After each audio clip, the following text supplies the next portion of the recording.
రాష్ట్ర hoteliers association అధ్యక్షులు శ్రీనివాస్ గారు.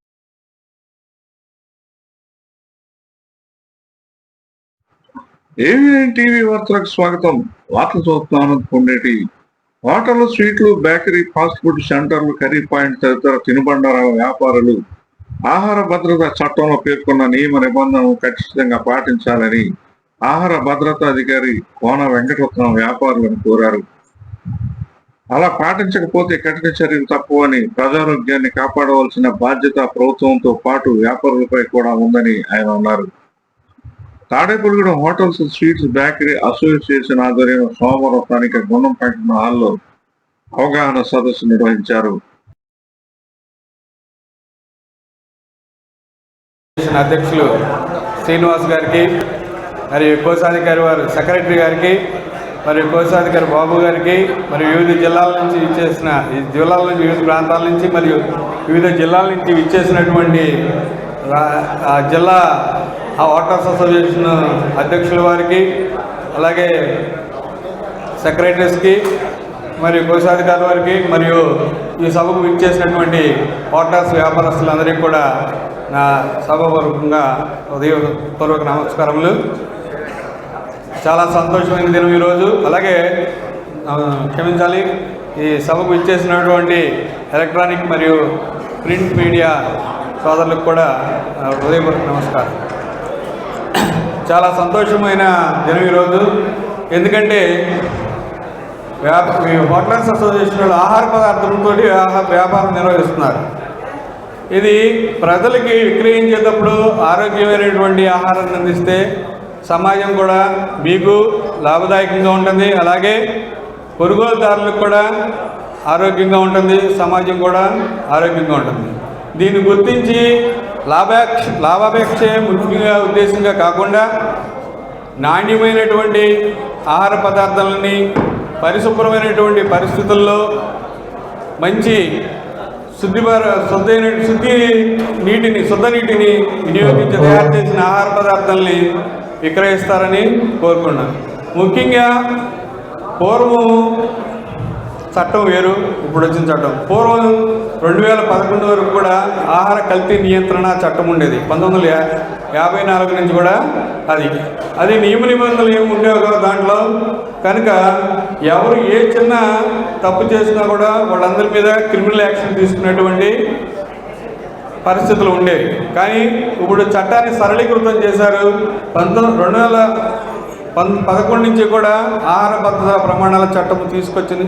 దీంట్లో 7 చట్టాలని విడుదల చేసి కొత్త చట్టం తీసుకొచ్చి వ్యాపారస్తులందరికీ కూడా ఆహార పదార్థాలు తయారు చేసి విక్రయించే వ్యాపారస్తులందరికీ కూడా ఒక మంచి చట్టాన్ని తీసుకురావడం జరిగింది.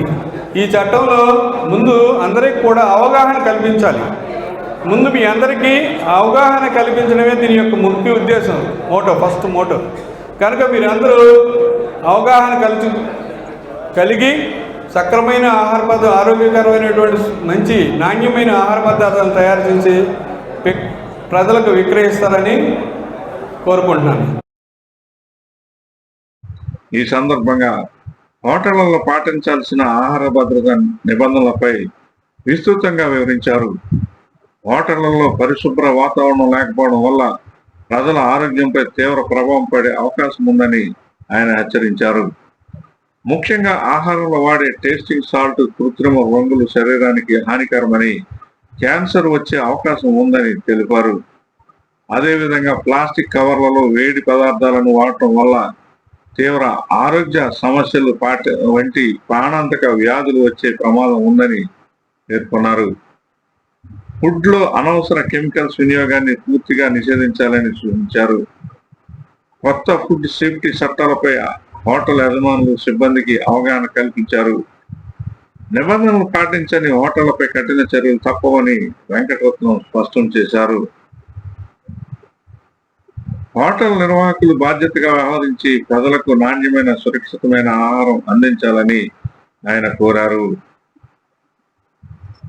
సంఘం గౌరవాధ్యక్షుడు పైబన రఘు మాట్లాడుతూ, అనవసర పోటీ వద్దని 1+1 తిన్నంత బిర్యానీ మీటింగ్కి ఇచ్చేసిన మన స్టేట్ ప్రెసిడెంట్ అయినటువంటి జి శ్రీనివాస్ గారికి, అలాగే ట్రెజరర్ శ్రీదేవి బాబు గారికి, మన జిల్లా ప్రెసిడెంట్ కాశీరాజు గారి భీమవరం, అభిరుచి హోటల్ భీమవరం కాశీరాజు గారికి, అలాగే విజయనగరం జిల్లా నుంచి ఇచ్చేసిన విజయనగరం జిల్లా అధ్యక్షుడు వాసు గారికి, మన Tadepalligudem hotels and food association president గారైన శ్రీనివాస్ గారికి, పాలకోల్ నుంచి మన స్టేట్ జనరల్ సెక్రటరీ అయినటువంటి జక్కంపూడి కుమార్ గారికి, ఫుడ్ సెక్రటరీ గారు అయినటువంటి వెంకటరత్నం గారికి, మీ అందరికీ. ఎందుకంటే ప్రతి సంవత్సరం ఇలా మనం హోటల్ అన్నీ తాడేపల్లిగూడలో బంద్ చేసి మీటింగ్ పెట్టుకొని అవగాహన కలగాలని, ఎందుకంటే మన గవర్నమెంట్ పెట్టే నిబంధనలు దాన్ని అవగాహన చేసుకోవడానికి ప్రతి సంవత్సరం మన ఫుడ్ ఆఫీసర్స్ అందరూ కూడా ప్రతి చోట జిల్లాలో ప్రతి చోట పెడుతున్నారు. ఎందుకంటే ఇంతకుముందు రకరకాల కలర్స్ కానీ టేస్టింగ్ సాల్ట్స్ కానీ అన్నీ వాడేవారు. ఇప్పుడు అవన్నీ వాడటానికి వీల్లేదు. ఏదో అవి వాడకపోతే మన వ్యాపారం పోతుందనే అపోహతో కొందరు అవి ఇంకా కంటిన్యూ చేస్తున్నారు. అలాంటి ఏమీ లేకుండా మనం వ్యాపారం ఎలా చేయాలి, వ్యాపారం చేసి 4 డబ్బులు ఎలా సంపాదించాలనేది చూడాలి తప్ప పోటీతత్వం పెరిగిపోయి ఎవరికాళ్ళు ఏంటంటే ఏ పరిస్థితికి వెళ్ళిపోయారంటే నేను అతనికి ఎంత గిట్టుబాటు అవుతుందో కూడా ఆలోచన చేయకుండా నేను అది ఫ్రీగా ఇస్తాను, ఇది ఫ్రీగా ఇస్తాను, అంత ఇస్తాను, ఇంత ఇస్తాను అనే పరిస్థితికి వెళ్ళిపోయారు. ఏంటంటే తిన్నంత బిర్యానీ అనేవాళ్ళు ఒకళ్ళు, లేకపోతే 100 రూపాయలకి బిర్యానీ ఇచ్చేస్తే చికెన్ బిర్యానీ 100 రూపాయలకి ఇచ్చేస్తున్నారంటే వాడికి ఎంత పడుతుంది? అసలు గిట్టుబాటు ఎంత అవుతుంది? చికెన్ రేట్లు ఎంత ఉన్నాయి? రైస్ రేట్స్ ప్రతి సంవత్సరం పెరుగుతున్నాయి తప్ప ఏది తగ్గట్లా. కానీ తాడేపల్లిగూడలో ఒకళ్ళకొకళ్ళు పోటీ పడి, అది తాడేపల్లిగూడనే కాదు, ఏదో కొత్తగా కొందరు వస్తున్నారు, ఏదో పెడుతున్నారు, దీంట్లో ఏదో వచ్చేస్తుందనే అపోహతో వ్యాపారంలో వచ్చేసి తర్వాత ఏం చేయాలనేది అర్థం కావట్లా. వాళ్ళకి అవగాహన లేక హోటల్స్ పెట్టడం. నాకు తెలుసుండి ఈ 5 సంవత్సరాల్లో ఈ హోటల్ ఇండస్ట్రీలోకి వచ్చి చాలామంది ఒక్కొక్కళ్ళు 15 లక్షలు, 20 లక్షలు, 25 లక్షలు, ఈ 10 సంవత్సరాల్లో ఎక్కువ అమౌంట్లు పోగొట్టుకున్న వాళ్ళు చాలామంది ఉన్నారు. ఏంటంటే అవగాహన లేక ఎలా నిర్వర్తించాలి. ఎందుకంటే ఇప్పుడున్న పరిస్థితుల్లో కార్మికుల జీతాలు పెరిగిపోయినాయి. ఇంతకు ముందున్న జీతాల కన్నా డబుల్ అయిపోయింది. ప్రతి హోటల్, టిఫిన్ హోటల్ ఏదైనా పెద్ద హోటల్ రన్ చేయాలంటే మా స్థాయి హోటల్స్ మోడర్న్ కేఫ్, అచ్చన్ గారు ఉడిపి హోటల్, అలాగే హర్నాథ్ గారి హోటల్, ఇవన్నీ రన్ చేయాలంటే రోజుకు 25,000 రూపాయలు జీతాలే అవుతున్నాయి. దాన్ని దృష్టిలో పెట్టుకుని మనం రేట్లు కానీ క్వాలిటీ కానీ, ఎందుకంటే ఇప్పుడున్న పరిస్థితుల్లో ప్రతి వాళ్ళు హైజీనిక్గా ఇవ్వాలి ఫుడ్ని. ఎందుకంటే కస్టమర్కి ఏ ఇబ్బంది లేకుండా కస్టమర్కి మనం మంచి ఫుడ్ ఇచ్చి, మంచి ఆయిల్స్, మంచి ఇంగ్రీడియంట్స్ తీసుకుని మన మంచి పదార్థాలు పల్సెస్ తీసుకుని వాళ్ళకి కస్టమర్ని మన దగ్గరికి వచ్చి మనం ఇక్కడ టిఫిన్ చేస్తే ఇక్కడ ఈ హోటల్లో చేయాలి అనే కాన్సెప్ట్తో వ్యాపారం చేస్తే మన బిజినెస్ పెరుగుతుంది. కానీ అలా కాకుండా పోటీతత్వంతో వెళ్తే మనం ఎక్కడికి వెళ్ళిపోతున్నాం. ఎందుకంటే తాడేపల్లిగూడెంలో చాలా హోటల్స్ మూతపడిపోయి కొత్తగా వస్తున్నారు, ఓపెన్ చేస్తాం, మూతపడిపోతున్నాయి. అది కాకుండా మన మంచి వ్యాపార దృక్పథంతో మనం మంచి సర్వీస్ చేయాలి.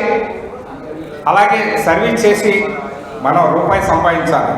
అంతే తప్ప పోటీతత్వానికి వెళ్తే చిన్న హోటల్స్ ఉన్నాయి. ఇప్పుడు చిన్న హోటల్స్ కూడా చిన్న బండ మీద వ్యాపారం చేసేవాళ్ళు కూడా వాళ్ళు పోటీతత్వంతోనే ఉన్నారు. అలా కాకుండా మనం అందరం ఒక అవగాహనతో చిన్న బళ్ళన్నీ ఒక యూనియన్గా చేసి పెద్ద హోటల్స్ అన్నీ తాడేపల్లిగూడెంలో ఇప్పుడున్న పరిస్థితి, టిఫిన్ హోటల్స్లో పరిస్థితి ఏంటంటే ఒక్క చపాతీ తింటే చాలు, ఇంక వేరే ఎక్కల ఏ ఐటమ్ అయినా సరే ఒక్క చపాతీ. ఇంతకుముందు పూర్వం టిఫిన్ చేయాలంటే హోటల్కి వస్తే 2 ఐటమ్ తినేవారు. ఆ పరిస్థితి లేకుండా సైజులు కానీ ఏదైనా సరే విపరీతమైన సైజులు పెట్టి ఇది చేసి చాలా దారుణమైన పరిస్థితి. నిజంగా ఒక మనిషి ఒక చపాతీ ఆర్డర్ పెట్టి తీసుకున్నాడంటే ఆ చపాతీ ఒక్కడు కూడా తినలేని పరిస్థితి ఉంది. అలాగే రవ్వ దోశ కానీ దోశలు కానీ ఏదైనా సరే దాన్ని దృష్టిలో పెట్టుకుని మనందరం ఒక యూనిటీగా మంచి సర్వీస్ ఇద్దాం, కస్టమర్కి మంచి సర్వీస్ ఇద్దాం. ఎందుకంటే మన అంతా middle class town, high class town ఏం కాదు. ఇప్పుడే ఏదో పెద్ద హోటల్స్ వస్తున్నాయి, మంచి హోటల్స్. వాళ్ళు పోటీకి రావట్లా, వాళ్ళ రేంజ్లో వాళ్ళు చూసుకుంటున్నారు. మనం మిడిల్ క్లాస్ టౌన్ కాబట్టి దాన్ని దృష్టిలో పెట్టుకుని మన రాష్ట్ర సంఘ సభ్యులు, వెస్ట్ గోదావరి జిల్లా అధ్యక్షులు, అలాగే తాడేపల్లిగూడెం గౌరవ అధ్యక్షులు రఘు గారు, తాడేపల్లిగూడెం అధ్యక్షులు శ్రీనివాస్ గారు, మరి చైతన్య గారికి అందరికీ, అట్లాగే ఫస్ట్ టైం నేను ప్రెసిడెంట్ గారి తర్వాత చూస్తున్నానండి.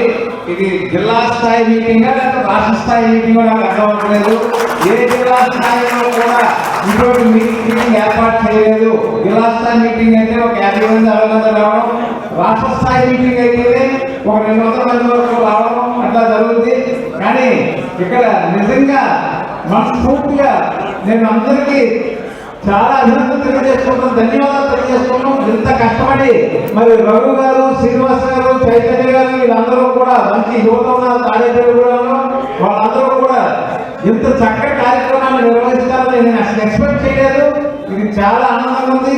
అసలు ఇది హోటల్స్ మీటింగ్ కాదు, ఏదో పబ్లిక్ మీటింగ్ ఇంత మంది వచ్చారంటే రాష్ట్ర స్థాయిలో ఇదంతా నిజంగా చర్చించుకోవడం విషయం.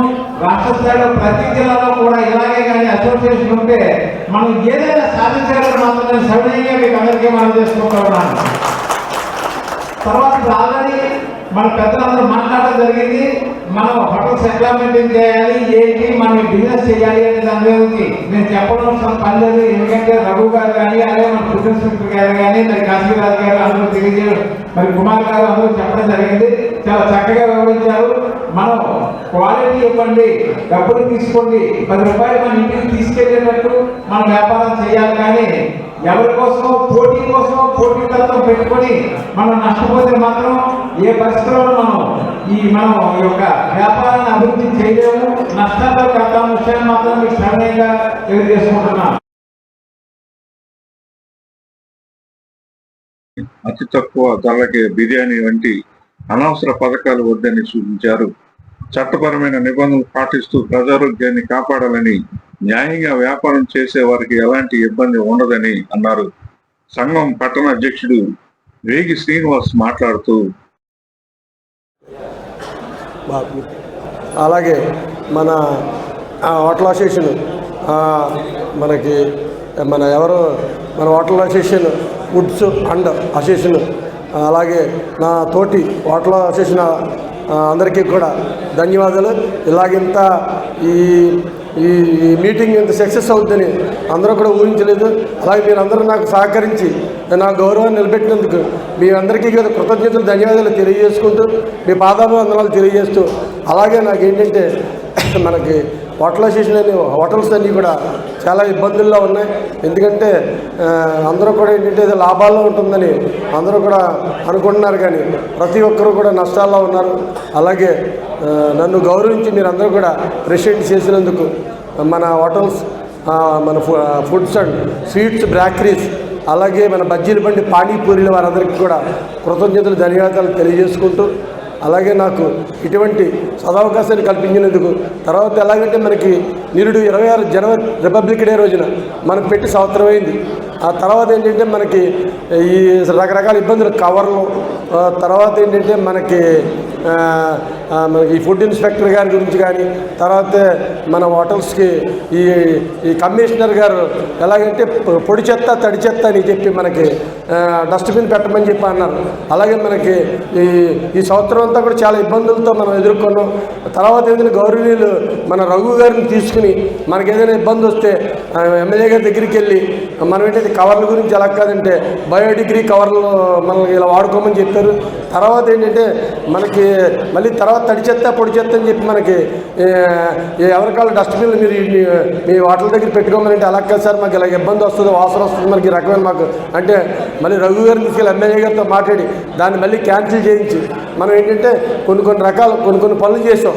అలాగే ఇప్పుడు ఏంటంటే మనం కొత్త ఒక సంవత్సరం 2వ సంవత్సరంలో అడుగుపెట్టాం.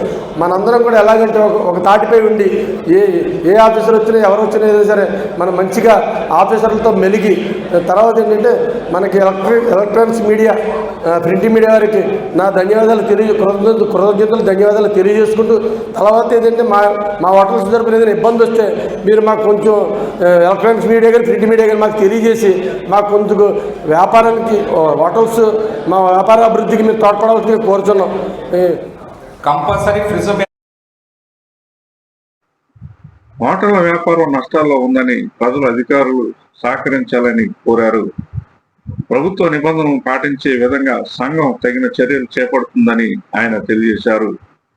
ఈ అవగాహన సదస్సులో హోటళ్ల సంఘం రాష్ట్ర నాయకులు, జిల్లా నాయకులు, తాడేపల్లిగూడెం నియోజకవర్గంలోని హోటళ్లు, తినుబండారాల వ్యాపారులు అధిక సంఖ్యలో పాల్గొన్నారు.